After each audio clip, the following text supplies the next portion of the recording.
menyelamatkan sejarah atau kita lebih menyelamatkan proyek IPAL ini tidak terlaksana, maka proyek-proyek nasional lain juga tidak akan turun ke Kota Banda Aceh. Ayat Quran yang tertulis tetapi di atasnya itu adalah pembangunan yang membentuk air limbah. Gimana kita bisa beradab tetapi kita sendiri menghancurkan apa yang sudah ditinggalkan.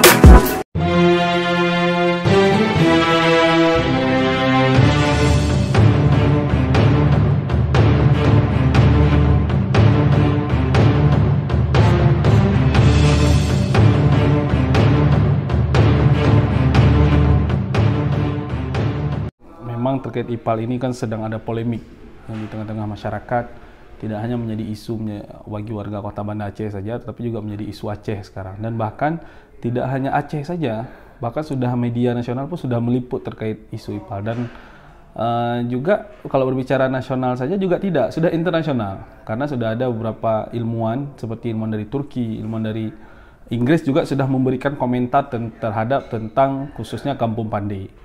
Jadi memang IPAL ini suatu hal yang menarik untuk kita lihat bersama adalah terjadi polemik ketika proses pembangunan, di mana ketika pembangunan IPAL khususnya ketika pembangunan penggalian kolam-kolam penampungan, bak penampungan, setelah digali beberapa meter ke bawah itu ditemukanlah artinya nisan-nisan lama yang disinyalir itu adalah merupakan para pendahulu dari Kerajaan Aceh Darussalam.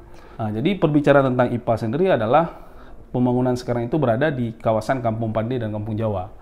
Ya kan, ada yang berbicara itu masih Kampung Pandey, ada yang mengatakan itu sudah masuk Kampung Jawa. Tetapi lokasinya itu memang di tepian pantai yang menghadap ke saat ini adalah menghadap ke Ulele ya, menghadap ke Ulele. Di mana kita ketahui bersama adalah Kampung Pandey ini adalah merupakan kampung yang dulunya memang adanya peradaban dari Kerajaan Aceh Darussalam. Makanya dimakan dengan Kampung Pandey, pandai. Di situ ada tinggal pandai besi, pandai emas. Disitulah artinya kalau ibaratnya dulu itulah Bandar Aceh Darussalamnya, disitulah letaknya. Jadi makanya di kawasan itu banyak ditemukan nisan-nisan.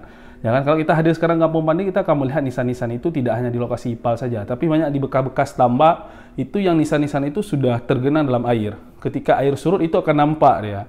Atas asas nisan itu akan nampak. Tapi ketika air kemudian pasang itu akan tidak nampak dia nisan karena sudah tenggelam dengan air. Apalagi kita ketahui bersama pasca tsunami itu memang banyak hal yang berubah di Kota Banda Aceh. Ya kan, yang dulunya mungkin lebat, perpohonan, kebun, tapi ketika tsunami itu banyak yang sudah hancur, banyak yang hanya nampak tanah kosong saja. Sama sekali itu terjadi polemik itu di tahun 2017 kalau saya tidak salah.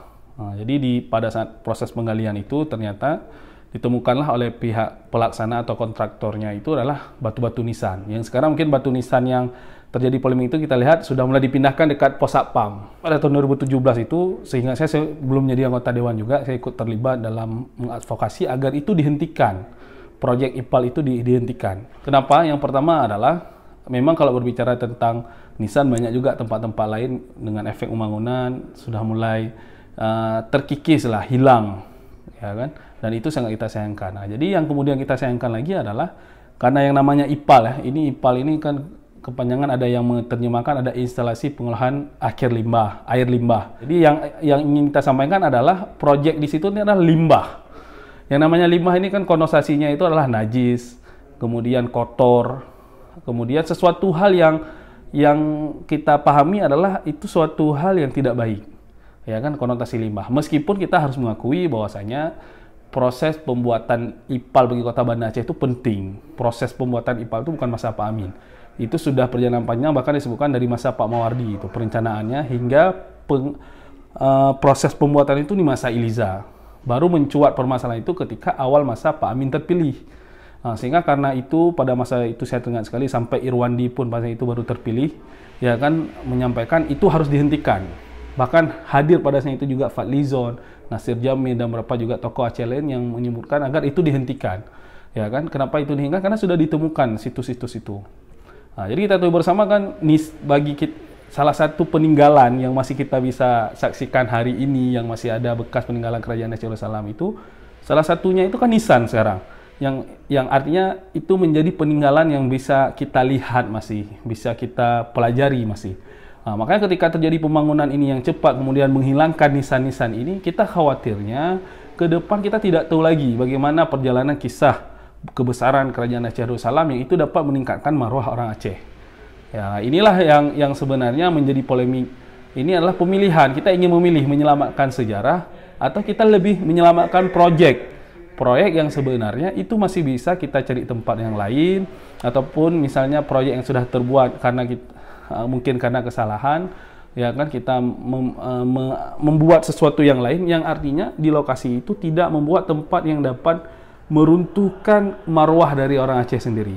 Nah, makanya kan sekarang kebanyakan netizen, kebanyakan warga itu memprotes hal itu. Mereka juga merasakan bagaimana jika suatu saat kuburannya itu, di atas kuburannya itu dibangun tempat-tempat yang dapat meruntuhkan kemuliaan. Ya kan, kita berbicara jangka panjang, kita menyelamatkan warisan yang bisa warisan ini bertahan jangka panjang. Nah, inilah yang sedang kita dorong agar pemerintah Kota Banda Aceh yang sudah memiliki inisiatif kembali, ya kan, ingin melanjutkan ini agar bisa mengevaluasi lagi mana yang lebih baik seperti itu. Nah, kan mungkin hari ini kita juga ditakut-takutin misalnya, seperti kalau IPAL ini tidak terlaksana, maka proyek-proyek nasional lain juga tidak akan turun ke Kota Banda Aceh. Ya kan, tapi kalau saya lihat sendiri adalah turunnya tidak proyek nasional di Kota Banda Aceh itu tidak hanya berkaitan dengan hal itu, tapi juga bagaimana lobby-lobby antara stakeholder di Kota Banda Aceh, khususnya pimpinan dengan pihak luar, ya kan, bagaimana hal lain. Karena kalau saya lihat banyak juga proyek nasional ini terhenti ketika ditemukan candi misalnya, ketika ditemukan misalnya artefak-artefak yang lain, misalnya artefak manusia purba. Ini kita menemukan nisan loh. Ya kan? Nisan ini kan juga dalam Undang-Undang Cagar Budaya juga dinamakan ini juga cagar budaya ini. Ya kan, benda cagar budaya yang harus diselamatkan. Apalagi kita harus ketahui nisan yang ditemukan di Aceh itu berbeda. Di sana ada pahatan kaligrafi. Ya kan, terkadang tertulis ayat-ayat Al-Quran. Bagaimana hari ini ayat-ayat Al-Quran yang tertulis tetapi di atasnya itu ada pembangunan yang membentuk air limbah misalnya.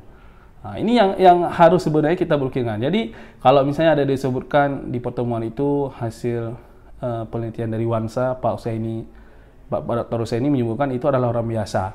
Tapi apakah mungkin juga meskipun orang biasa saja kita harus memperlakukan seperti itu? Nah, makanya kan kita hari ini juga membandingkan dengan kuburan Kerkhoff. Kerkhoff itu kan yang mendiami itu kan bukan jenderal-jenderal Belanda sebenarnya, tapi warga-warga Belanda yang dibawa ke sini ketika pempendudukan Aceh, yang mereka kemudian mati di sini, meninggal di sini, kemudian dikuburkan di Kerkhoff. Nah, ya kan?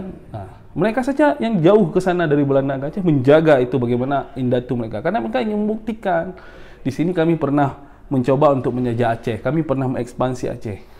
Tujuannya apa? Meninggalkan. Tapi hari ini kita menghancurkan karena tujuan pembangunan itu menghancurkan semuanya.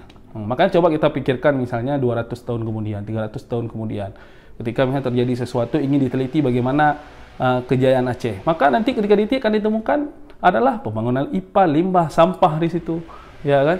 Nah, jadi kita tidak bisa menunjukkan lagi bahwasanya Aceh ini adalah bangsa yang besar, Aceh ini adalah bangsa yang bersih, menjaga kebersihan, menjaga taharahnya, merupakan bangsa yang beradab, ya kan? Bagaimana kita bisa beradab tetapi kita sendiri menghancurkan apa yang sudah ditinggalkan oleh orang-orang dulu dengan hal-hal yang tidak baik, dengan menggunakan proyek. Berbeda kalau saya rasa ketika di lokasi IPAL atau pengoptimalkan sekarang dibangun misalnya tempat cagar sejarah misalnya, ya kan, dibangun misalnya tempat-tempat sejarah seperti di Malaka di Malaysia misalnya, dibuat kawasan itu juga bisa menambahkan income bagi kita seperti itu. Jadi ini yang coba kita advokasi bersama adalah agar proyek IPAL ini bisa ditinjau ulang. Kalaupun masih memungkinkan untuk dipindahkan, maka dicari lokasi lain di Banda Aceh yang lebih baik, yang lebih tepat, sehingga itu juga memberikan kebaikan bagi warga Kota Banda Aceh. Jadi khususnya DPRK memang ini belum ada artinya statement bersama ya. Karena kenapa saya katakan statement bersama itu belum ada, kita duduk bersama semuanya, yang artinya ada suara mewakili parlemen seperti itu. Lebih kepada person-person, karena memang ada masih DPRK yang menganggap proyek itu harus dilanjutkan. Kemudian ada juga dewan-dewan selain saya itu yang memang mengharapkan juga itu agar tidak dilanjutkan untuk menghormati dan menjaga marwah Aceh seperti itu, ya kan. Terlepas dari apapun itu, kita harus memikirkan cara yang bersama, ya kan. Bahkan kalau saya sendiri itu bukan hanya IPAL saja, tapi kita juga harus mencari tempat lokasi lain untuk pembuangan sampah saat ini, ya kan. Apalagi kan setahu saya tidak ada wilayah lain selain di Kota Banda Aceh itu tempat pembuangan sampah dan itu terlalu dekat dengan laut, dekat dengan sungai. Ya, seharusnya laut dan sungai itu bisa dikelola kawasan wisata lain. Ini kan terkadang ketika kita melewati itu, kita harus mencium bau-bau sampah itu. Bagaimana kita berwisata seperti itu? Jadi kalau terkait lembaga sendiri sampai saat ini belum ada yang artinya bersama ya. Tetapi secara pribadi-pribadi saya lihat ada dewan yang mendukung, ada dewan juga seperti saya sendiri dan beberapa lain yang saya lihat sudah memberikan komentar tidak mendukung agar itu dianjurkan. Artinya IPAL itu, lokasi IPAL itu dijadikan tempat lain ataupun bentuk lain seperti itu. Tapi secara kelembagaan yang sudah sedang kita buat sekarang adalah Kanun Cagar Budaya. Jadi di Kanun Cagar Budaya itu sedang digodok sekarang oleh Badan Legislatif agar itu menjadi sebuah kanun di Kota Banda Aceh. Ya, yang pertama adalah harapan saya khususnya untuk pemerintah Kota Banda Aceh ya, agar inisiasi untuk melanjutkan itu bisa dikaji lebih mendalam lagi. Kemudian jika pun ditemukan bahwasanya itu harus dipindahkan, juga harus dipindahkan. Jangan ngotot harus karena dengan alasan 70% sudah selesai ingin diselesaikan 100% begitu. Kalau memang harus baiknya kita memikirkan lebih panjang itu harus digantikan dan diganti dengan lain, ya kita harus sepakati seperti itu digantikan hal lain. Daripada kita sayangkan adalah itu diteruskan, itu dilanjutkan yang hanya terjadi polemik, hanya ada caci maki ya kan antara rakyat dengan pemimpinan. Nah, jadi sebaiknya itu dialihkan saja. Daripada kita harus memaksakan kehendak, harus mencari menyelamatkan beberapa juta miliar saja, tapi kita menghancurkan yang sebenarnya itu lebih tidak bisa dihargai dengan uang seperti itu.